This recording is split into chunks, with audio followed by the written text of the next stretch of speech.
तो दोस्तों यहाँ पर हमारा अगला मीनिंग है एक्सीड। ठीक है, तो एक्सीड यूज होता है एज एन वर्ब।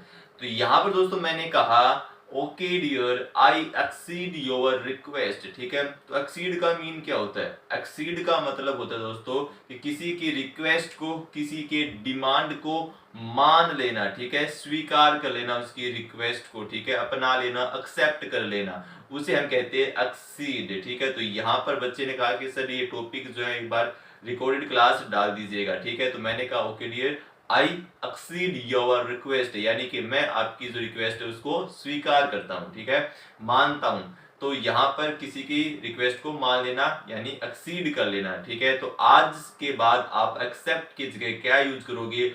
एक्सीड। क्या यूज करोगे? एक्सीड। ठीक है, चलिए अब इसके सिनोनिम्स की बात कर लेते हैं। सिनोनिम्स क्या बनेंगे? एक्सेप्ट कर लेना। ठीक है, एक्विस आपको यहाँ पे दिख रहे होंगे, एक्विस। ठीक है, या कंसेंट। क्या है? कंसेंट। ये आपके सिनोनिम्स बनेंगे किसके? एक्सीड के। तो अब हमारा मीनिंग है असर्टिव। क्या है? असर्टिव। ठीक है, ये यूज होता है एज एन एडजेक्टिव।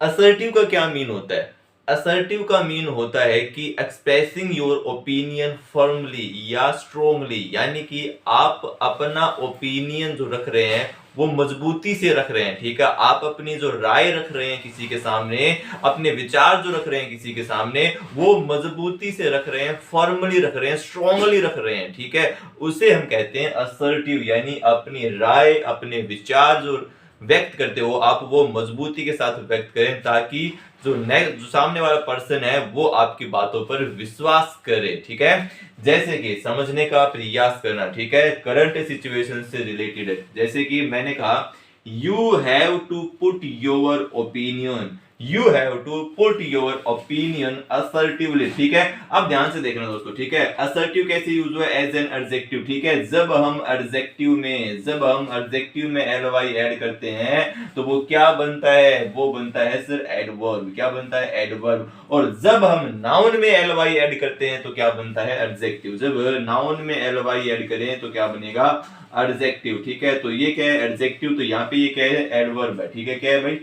एडवर्ब है। ठीक है, तो you have to put your opinion assertively on fighting corona. ठीक है, जब आप किसी को समझा रहे हो कोरोना के बारे में तो आप अपने विचार इस तरीके से व्यक्त करें ताकि वो क्या हो जाए? So that people become aware, ताकि वो जो है उसके बारे में अवेयर हो जाए, सावधान हो जाए, सतर्क हो जाए कोरोना के बारे में। ठीक है, तो आपको अभी सिचुएशन भी इतनी वर्स्ट है कि आपको जब आप किसी को समझाओ अपने विचार, तो उस कोरोना के बारे में जब उसको समझाओ तो इस तरीके से मजबूती के साथ असर्टिवली समझाना कि वो आपकी बातों पर विश्वास करे और अपना ध्यान रखे, सावधानी बरते। ठीक है, चलिए उम्मीद करता हूं समझ में आया होगा असर्टिव का मीन। अब दोस्तों इसके सिनोनिम्स की बात कर लेते हैं। ठीक है, अब इसके सिनोनिम्स की बात कर लेते हैं। ठीक है, तो सिनोनिम्स क्या क्या बनेंगे? ठीक है, सिनोनिम्स बन जाएंगे इसके फर्म। क्या भाई? फर्म यानी कि मजबूती के साथ। ठीक है, फर्म होना। ठीक है, पॉजिटिव, पॉजिटिव माइंडसेट। ठीक है, पॉजिटिव माइंडसेट के साथ फर्मली, या आप कह सकते हो स्ट्रॉन्ग। कॉन्फिडेंस। क्या? कॉन्फिडेंस के साथ। ठीक है, यानी कॉन्फिडेंट होकर आप अपनी बात कह रहे हैं, पॉजिटिव, फर्म, मजबूती के साथ। तो ये है आपका असर्टिव। अगला मीनिंग है हमारा एक्यूज्ड। क्या है? Accused. Part of speech use होता है एज एन वर्ब। ठीक है, तो एक्यूज का मतलब क्या होता है? एक्यूज का मीनिंग होता है किसी पर आरोप लगाना, यानी किसी ने क्या किया है? कानून तोड़ा है तो उस पर क्या लगाना? आरोप लगाना, उसको दोषी ठहराना। ठीक है, एक्यूज्ड करना। ठीक है, जैसे कि आपने सब ने न्यूज सुनी होगी विजय माल्या के बारे में। किसके बारे में? विजय माल्या के बारे में। ठीक है, Vijay Mallya was accused of a scam of 9 crores। ठीक है, तो विजय माल्या पर किस चीज का आरोप लगा था? उन्होंने स्कैम किया था 9 करोड़ का। किसका? 9 करोड़ का घोटाला किया था विजय माल्या ने। ठीक है, तो यह आरोप उन पर लगा था। ठीक है, विजय माल्या पर। तो अक्यूज का मीनिंग यानी कि किसी पर आरोप लगाना, किसी को दोषी ठहराना। ठीक है, आई होप कि आपको ये मीनिंग समझ में आया होगा। चलिए अब इसके सिनोनिम्स की बात कर लेते हैं, ठीक है। तो सिनोनिम्स क्या बनेंगे? चार्ज करना, ब्लेम करना किसी को, इंडिक्टेड करना, क्या करना? इंडिक्टेड करना, बहुत ही इंपॉर्टेंट वर्ड है इंडिक्टेड आपका, ठीक है, यानी अक्यूज्ड करना। इम्प्लीकेटेड करना, क्या करना? इम्प्लीकेटेड करना।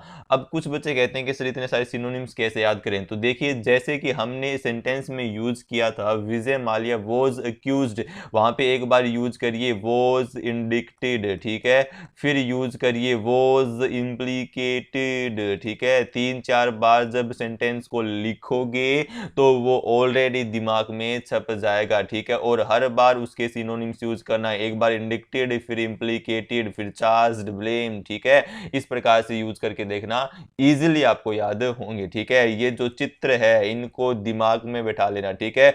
यदि चित्र आपके दिमाग में घुस जाएंगे, और चित्र सबसे पहले दिमाग में घुसता है टेक्स्ट से पहले, ठीक है। तो यदि एक बार चित्र दिमाग में घुस गया तो फिर भुलाने वाला आपको कोई नहीं होगा, ठीक है। तो ये था हमारा अक्यूज्ड।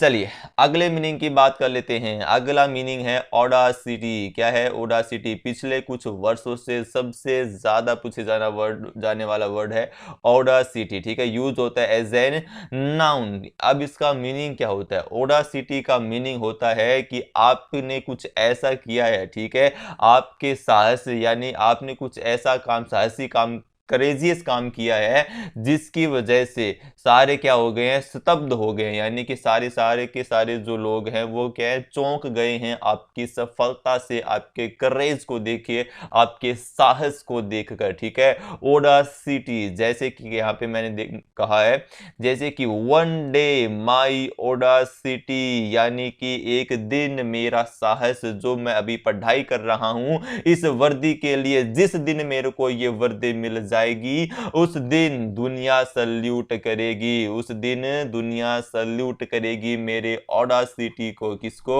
मेरे ऑडासिटी को। और दुनिया क्या रह जाएगी? शॉक्ड रह जाएगी। क्या हो जाएगी? शॉक्ड रह जाएगी, चौंक कर रह जाएगी, स्तब्ध रह जाएगी, शब्द नहीं होंगे मेरे इस साहस के सामने। तो दोस्तों साहस बनाकर रखना है, जुनून, पैशन होना चाहिए इस वर्दी के लिए, ठीक है।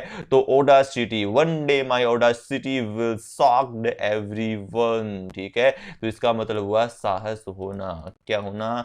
साहस होना, जिसको देखकर दुनिया क्या हो जाए? स्तब्ध हो जाए। चलिए अब इसके जो है सिनोनिम्स की बात कर लेते हैं ऑडासिटी के, ठीक है। यानी करेज होना, तो दोस्तों जुनून होना चाहिए, करेज होना चाहिए इस वर्दी के लिए, बोल्डनेस होना, डेयरिंग होना, ठीक है। तो ये है हमारा शब्द ऑडासिटी। उम्मीद करता हूं कि बेहतरीन तरीके से दिमाग में छप गया होगा, ठीक है, ऑडासिटी। अब चलते हैं नेक्स्ट वर्ड की ओर। चलिए तो अगला मीनिंग है हमारा अगस्त, ठीक है। क्या है? अगस्त। ये जून जुलाई अगस्त वाला अगस्त नहीं है, ठीक है। जब हम मंथ की बात करते हैं अगस्त की, ठीक है, तो वहां पर ये यूज होता है एज एन नाउन, ठीक है। और जब ये यूज होता है एज एन एडजेक्टिव, ये आपको एयरफोर्स में एक बार पूछा भी गया है, ठीक है। जब ये यूज होता है एज एन एडजेक्टिव तो इसका मतलब होता है कैसा होना? बहुत शानदार होना, भव्य होना, प्रभावशाली होना। क्या होना? प्रभावशाली होना, यानी कि इफेक्टिव होना, ठीक है। इसका मतलब होता है अगस्त का। जैसे कि मैंने यहाँ पे कहा आवर प्रेसिडेंट हाउस इज अगस्त। कैसा है भाई? हमारा जो प्रेसिडेंट हाउस है, राष्ट्रपति भवन जो है, वो कैसा है? बहुत ही भव्य है, शानदार है, ठीक है। बहुत ही जो है, जो मैं कहूँ वैभवपूर्ण है, बहुत ही शानदार, उत्कृष्ट है, ठीक है। और इसको आप याद रख सकते हैं अगस्त को किससे? आप जानते हैं 15 अगस्त, ठीक है। 15 अगस्त से आप याद रख सकते हैं। 15 अगस्त को क्या होता है? राष्ट्रपति भवन को और ज्यादा शानदार बना दिया जाता है, ठीक है, चमका दिया जाता है इस प्रकार से उसको, ठीक है। अगस्त से आप याद रख सकते हो, अगस्त के एज यूज होता है जब ये एज एन एडजेक्टिव, ठीक है। चलिए अब इसके सिनोनिम्स की बात कर लेते हैं, ठीक है। तो सिनोनिम्स क्या बनेंगे इसके? नोबल होना, ठीक है, ग्रांड होना, इम्प्रेसिव होना। क्या होना? इम्प्रेसिव होना, ठीक है। मैजेस्टिक। क्या है? मैजेस्टिक, भव्य होना, ठीक है। तो ये बनेंगे इसके सिनोनिम्स अगस्त के। आई होप आपको समझ में आया होगा अगस्त एज एन एडजेक्टिव।